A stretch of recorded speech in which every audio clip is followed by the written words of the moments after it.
bien. Merci mesdames et messieurs fidèles de cette chaîne des informations, le PP d'abord télévision. Merci Nabino News Tubozarawana pour nous soutenir émission où la réalité plus votre émission socio-politique et économique où à chaque fois tout ça là analyse sur les actualités de notre pays qui est la République démocratique du Congo. Ndenge tout ça mingi koloba mituna Nabino mesdames et messieurs Zarabongo Miyano nakati ya plateau Nabiso ya réalité plus à chaque fois air moi na Congo aller la kama ezali ko simbate économie ezali mwa kokangama et puis social ezali mwa mobulu yangonde ezalaka ba analyse automesana kakosala poto ba soki lobby ekosimba mais ekosimba kaka jeunesse na biso to éviter le président de la République Félix Antoine Tshisekedi vraiment to éviter na kati ya pouvoir na ye apprenez plus pour la jeunesse, apprenez plus pour le renouvellement il y a classe politique. Mais est-ce que jeunesse wana ou bien jeune wana ou azali lelo na aza ko se retrouver lelo na kati ya mabele ou la République démocratique du Congo to ba azali na conscience na ye le lenge ni jeune azali ko se comporter. Est-ce que jeune wana azali kaka pona a accompagner ba politiciens? Est-ce que jeunesse wana azali kaka pona a accompagner batu na misala na bango jeune bongi azala lolenge nini to ebindenge nini UDPS parti au pouvoir parti ezala pouvoir ya lelo ndenge nini litaka et puis lit na plus asala ngona jeunesse. Mais est-ce que jeunesse wana il se retrouva na ba sitting na ba marche au ba sala utakala jeune wana vraiment na première position? Est-ce que jeune wana lelo koloba été alati vraiment bongisi chemise na ya tellement le bien en tout cas ngai j'ai lutté demain aujourd'hui j'ai l'espoir aujourd'hui ça va l'autre monde sous ma caméra vous allez continuer opposition zo bimananzela ezaka ko accompagner jeunesse mutaza ko accompagner mais jeune a très mis le lengeni na kati ya société oyo ya ngonde ezali vraiment le bas qui était na kati ya émission en réalité plus vu que ezali émission pe ya éveil à conscience na ko linga que jeune a tellement la conscience na ye jeune azala karaté jeune oyo ya lipa jeune oyo ya polo jeune oyo ya 5000 francs mais azala jeune oyo ayebi bit na ye na kati ya mabele ya mboka na biso bit na ye na kati ya société bit na ye na évolution oyo ezali koleka na kati ya mboka na biso na yango lokwa nazo lebela jeunesse ezali pe na ba jeune moko mibale ba cadre o bazali bo ya parti sport et kambami na mwana mboka José Pandaka Bangu o bazali bongo actuel ministre ya agriculture na biso donc ba jeune wana basali moi eloko moko ya kitoko o babengi yango jeune espoir ezali lisanga moko oyo à chaque fois bazali ko sangisa ba jeune pour que ba conscientiser bango na oyo vraiment ezali éveil à conscience na oyo vraiment ezali jeune yeba nini importance nini azali na yango na kati ya gouvernement na biso. Sans plus tarder avant toutefois toya na ba commentaire mususu na kosenga registre ozali d'accord na ngai tiela biso image wana tokozonga pona ba commentaire mususu na kadisi qui na répondre c'est le binôme Maloba juste pour votre communication.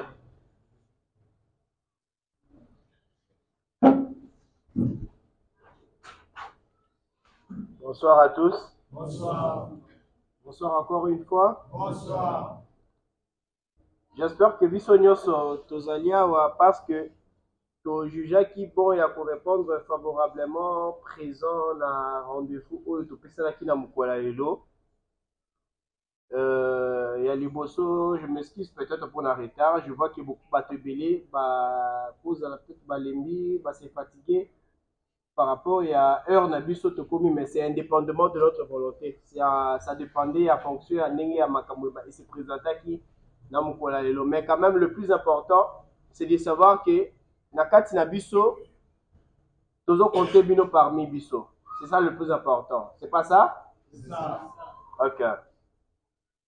Le plus grand message au toza la mona pokwa lelo entre biso bango na ba locution nanga o na sala à travers les médias par-ci par-là, c'est d'abord la sensibilisation de la jeunesse congolaise. La jeunesse actuellement, toujours une importance na bisoté. Jeunesse actuellement, eloko ezo importer biso eza ba bengio, ba peso polo, ba peso quelque chose mais ozo comprendre que rôle nini majeur ozo jouer na fonctionnement ya mboka na biso. Est-ce que ndenge bozabo est-ce que boyebi que bozaba faiseur de rois et de héros? Nazo tuna bino question. On sait bien. Vous voyez voter? Non, je suis en train de vous informer et de vous le dire. ce que toi tu peux faire aujourd'hui, la décision que toi tu peux prendre aujourd'hui, et ça influence ma casse sur le fonctionnement en Mboka pendant 5 ans. Alors, quand tu prends une décision, Lélo, et que tu as mal pris la décision, ils ont influencé sur ton avenir à toi. Okolela Moussa les athées, Okolela Nazo souffrir, Okolela je suis en manque de ça et de là. Mais Ozoé Bateke, Kolela Nayo, ils ont causé par toi-même parce que tu avais pris une mauvaise décision au moment où il fallait que soit décision ou la déterminant pour un avenir Nayo pendant 5 ans. Mais comme la plupart de nos jeunes, tous ont leurs erreurs.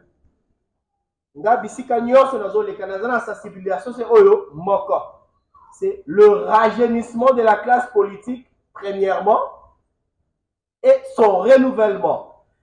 Parce que l'autre, on se plaindre qu'il y a des tournements à gauche et à droite. C'est parce que déjà, il y a une mentalité, il y a éducation, et c'est pendant plus de 60 ans d'indépendance autozoa. C'est toujours le même personne. C'est toujours le même acteur. Bazo yaka kana ba mentalité moko wana bazo se renouveler toujours entre bango. C'est pourquoi tozo souhaiter lelo que le jeune avant to kene même na ba économie oyo eza prévu na 2023 oyo mokonzi na biso fati beto zo organiser avant to koma na ma économie wana il faut sensibiliser sensiblement dans la jeunesse pour que jeune nyoso azala conscient na valeur na ye. Jeune nyoso ayeba qu'il vaut. Il faut bien que vous avez une valeur. Et cette valeur n'est pas monnayable. Valeur n'est plus notre sombango na mbogoté. Moutako sombo na 5 000 francs, moutako sombo na polo té. Faut y avoir valeur na yo. Parce que si tu vends ta valeur aujourd'hui pour 5 000 francs, dis-toi qu'on peut souffrir pour 10 ans, 5 ans, 15 ans et des années à venir. Oyez combien tu vaux. Oyez une valeur na yo. Oyez choix ni yo koki ko sala. Comment tu peux procéder pour prendre une décision pour déterminer vie et pour empêcher au salaire au salaire en 2006, au salaire en 2005, au salaire en 2018, pour répéter en en 2023. Ah ouais, ils ont voté. Ils ont voté. Yango wana bisika nyonso nazoleka nazaka na matière o tozo sensibiliser ba jeunes bozwa conscience. Parce que ceux qui posent conscience dès qu'on détermine l'homme na biso. Ceux qui posent conscience et qu'on sait que batu oyo bokotina na bisika oyo esengeli pour que balobe la bino bazala batu oyo bozotina na sentiment mais bozotina parce que vous trouvez que azana bagage, azana ba moyen oyo koki kosala que l'homme bataille azakuna appelle la biso ba auto tika la sima fait que tout makambo na biso ça nini et que ne liboso eza bongo te. Parce que ebele baleka les 18 ans, les 18 ans, il y a un négo ya outro le kana pouvoir na ye. To continue na 5 ans de Félix, il y a des ceux qui sont passés en 2018. Mais dans mon côté, je pense parce qu'elle pour rencontrer favorablement na ba attente ya oh bino bozo zela ba pesa bino na tika comme on attend mon côté. Et c'est le moment où jeune nyos peu importe intellectuel, peu importe donc, il faut limiter un mot quand on tient la jeunesse, quand on a soi-disant licencié, soi-disant gradué, Moutounioso, Azan a droit à se retrouver dans Boko. Et Azan a diplôme, Moutounioso, Azan a droit à se retrouver dans Katiambo Kanabiso. C'est pourquoi, Nazo pour exhorter Bino, Boyeba, choix ni Bosengeli pour ça, là, pour déterminer lobby na Bino. Pour déterminer lobby Ambo Kanabiso et pour déterminer. Et Zolokana. En tout cas, il faut jeune nyoso, amitié elokwana mutu. Biso tous dans la même morale. Tata Moroboye, Azala député en 2005, Azali député en 2011, Azali député Tinelo, Atikel conseil la biso l'oroté, aya au costo na 10 000 francs. Aya au costo même na $20, aya au costo na nyoso au pesa santé. Faut jeune aux amaillés, les doigts conscience. On va toujours que expérience autozo vivre était à biso malam. Conséquence autozo été abiso malamu que nyonso mutako ya kolobela bino bino moko boza victime ya makambo ezosalema depuis 2006 tilelo bakosi biso trop. Alors c'est le moment pour que biso nyonso ba jeune tozwa valeur wana na biso totia en pratique. C'est le moment pour que biso ba jeune toyeba ce qu'il faut faire pour que plus jamais mutu moko ayate koluka koya juste kozoba voix na biso mutu otorobimisa azala mutu oyo akosunga biso comme il faut et ça pour que toi comment est-ce que nous allons fonctionner. Nazo exhorter bino bozwa vraiment eloko la bo tia na mitu na bino et nazo passer le plus vite possible maloba na ndeko nanga Serge Kanyiki otozane awa yaza molobeli na bino na niveau ya provincial na commune ya Kinshasa. Et bon, na loupé étape pour là, j'aurais peut-être dû me présenter depuis le début, mais je n'ai pas fait. Na loupé étape pour là, mais ça t'a arrêté. Dans un de Rolabino Chris Kabea, dans un niveau Lukunga, na national. Alors, on a passé message na Ndekolanga Serge, à ça peine un message pour qu'on passe Bino. Merci et na Rozong et la Bino juste après. Mais pour nous reprendre conscience, il faut bien nous remonter là. Et élection est à la minute. Qu'est-ce qu'il faut faire pour tous avoir conscience ou pour la banane ou de la peut-être le Kunga. Commune à Kinshasa, dans le quartier Diallo, dans le quartier Mungal. Dans le quartier Diallo. Vous en avez au moins dans ce quartier. Mais si vous avez conscience ou vous avez que balobeli na biso bazali. Tozu bango, bafandi esika wana bakoma kolobela biso. Eloko nini kozanga biso to salama.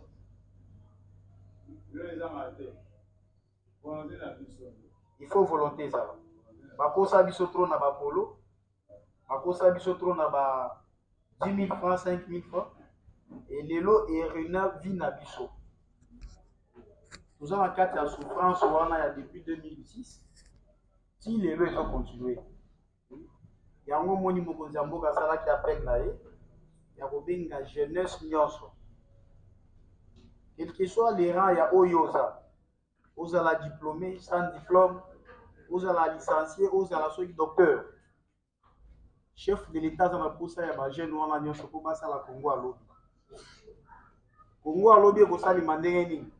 Après, Tozo Benga, renouvellement, un changement de la classe politique. Et ça, vous été? Oui. Yango moni lelo to sepeli kuzala na bino to kuta na bino to partager oya muke toza na ngoya kwa yebisa bino kuna éveil ya conscience na biso ebele bazalaki na banzela bayebi makambo ba réalité ezoleka likolo ya libende wana ekotia makelele makasi te nakosi po esala makelele foni il faut ezala ebele. Mais si vous avez dit que vous avez dit que vous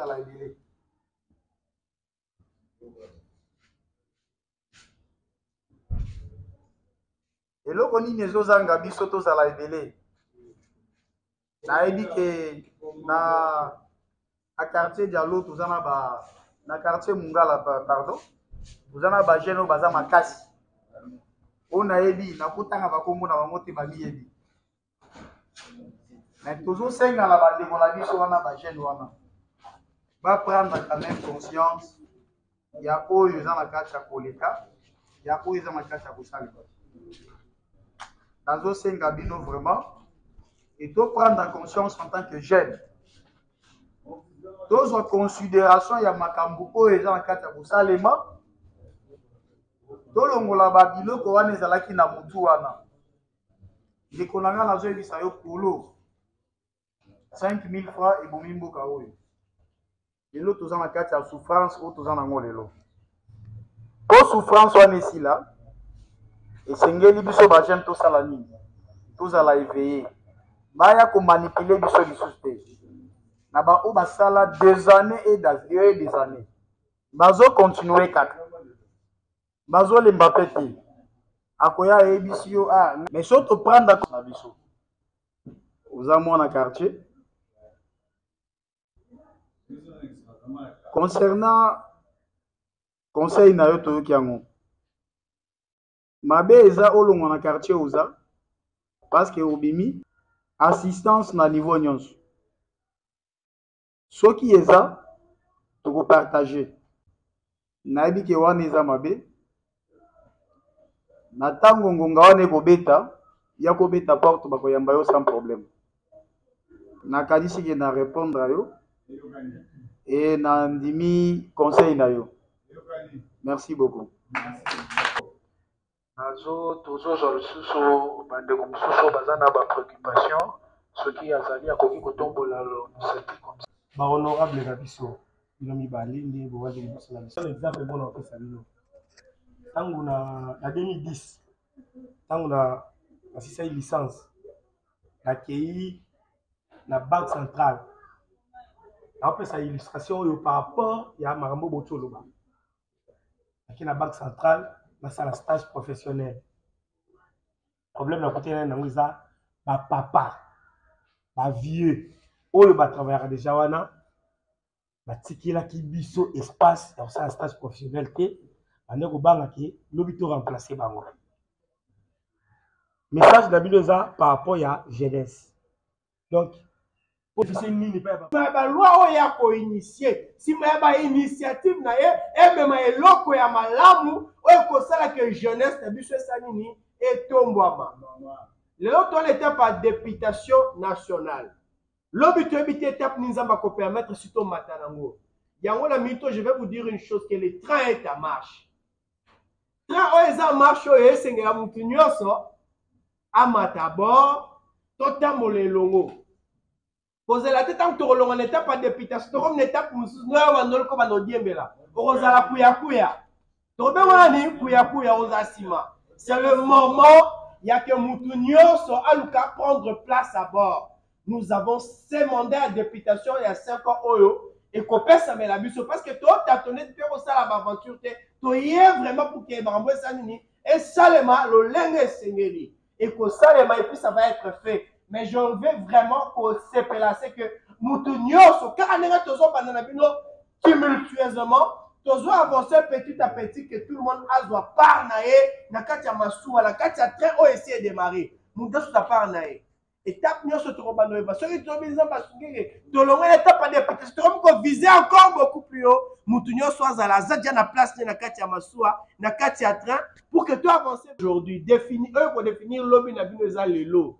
Avenir et se définir ça na avenir c'est dans le présent, ce n'est ni dans le passé mais c'est dans le présent. Si vous avez la personne mais misérable, yo doit décision moria ma belle et l'autre tu mèneras une vie misérable toute ta vie et tu mourras pauvre. Mais si vous avez la personne vous avez lobby moria malade, c'est maintenant que tu faut que vous ayez décision moria malade et qu'on sait que lobby d'ailleurs et c'est la paix influencer positivement. Et ça bon côté. Prise de conscience jeune, yebela zala mayele moment où on est en goyo. Oyo tokosa makalikoli ya biloko ya mikili.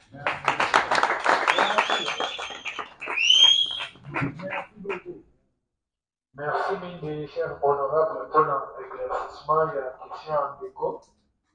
Toujours les félicitations dans les compositions qui les lobezali à cause de mais na sepela qui tant que ndeko pe bien c'est na lelo na ya na za place moko bon elo na loba pas on lelo pour loba boy mais lobby pour je suis pas suite parce que grand pour le monde a décidé de voter soutien mais Nathalie ndeko abté to komana no ata bon je ba décision mais komana no na place oyoka honorable aoloba lelo to voter bino est-ce que tant on reçoit aujourd'hui tant on reçoit est-ce que okoyaka surtout au kuten service nga oyo na loko bandeko baloba lelo to yata surtout to beti porte to ka lelo honorable aza poto lelo à quelle France est-ce que tu as sous opportunité au fond na osubo to éviter mais to senga nini boki oti ba to sima tango mandat kosila okozonga watu okende lisusu po okosa bango ndenge okosaki bango toka liboso okosi okidei wana okomi mutu ya makampagne okomi mutu ya mofleri et après tango mandat ekosila ozongi mbango mpona kozonga wapi na lukunga nakomi na Kinshasa na barombo oluka lisusu na bamunga fula mpo nyonso eza lukunga eza monene okozonga lisusu po oyebisa bango ke ndeko boya olanda makambo elekaki te tobongisa lisusu vomie ozala kaka esika oza po doléance nyonso ekoyela yo ezala na butu ezala na moi ezwa yo po opesa réponse na doléance wana koyela o nakanisi eza bongo oso ozwi lelo eke okei panda esi okozonga lisusu eya ndeko na tuni okozonga lisusu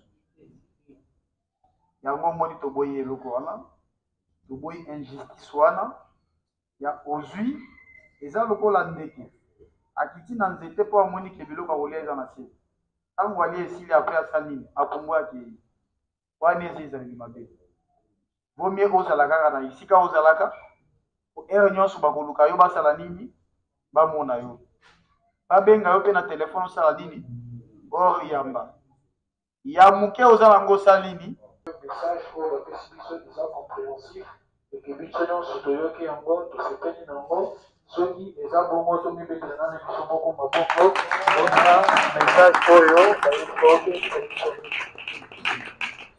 conscient ya eloko ozosala jeune to hypothéquer avenir na biso te mpona polo to mpona $10 to mpona $5 to mpona combien faut toyeba tozala capable ya kose prendre en charge oyo papa na biso l'heureuse mémoire docteur Etienne Tshisekedi abandaki koloba na biso sur notre capacité de nous prendre en charge.